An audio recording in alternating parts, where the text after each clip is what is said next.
Those Venezuelan migrants sent to Martha's Vineyard last week settled in at Joint Base Cape Cod this weekend amid questions about what will happen to them next and what should happen to the man who sent them, Florida Governor Ron DeSantis. Here's WBZ's Kristina Rex. A spokesperson for the Department of Homeland Security tells me DHS had no involvement with the transport of 50 Venezuelan migrants from Texas to Martha's Vineyard, saying in part, quote, "We are not in the business of using vulnerable men, women, and children as a political stunt." Now this as Governor Baker calls on the federal government to step in. It's not a secret to anyone that our immigration system is broken.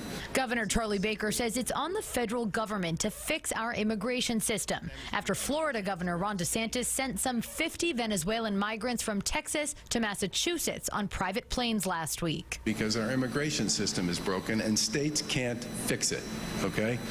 So any conversation with any governor doesn't really get me anywhere. The migrants are now staying at Joint Base Cape Cod. These videos from the base show the dorm-like housing.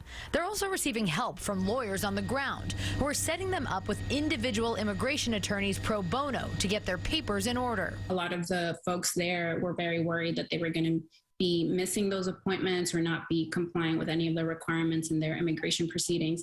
These lawyers are calling on the feds, too, to launch a criminal investigation into Governor DeSantis. Former Homeland Security Secretary Jay Johnson tells CBS's Face the Nation that state governors should keep their hands out of migrant relocation. What the governors of Florida and Texas are doing, frankly, is a political stunt and treating people like livestock.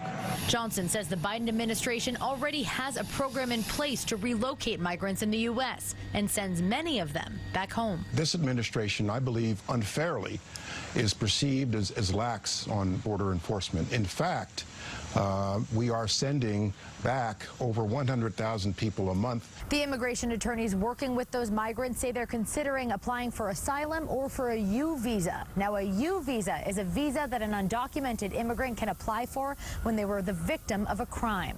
At the State House, Kristina Rex, WBZ News.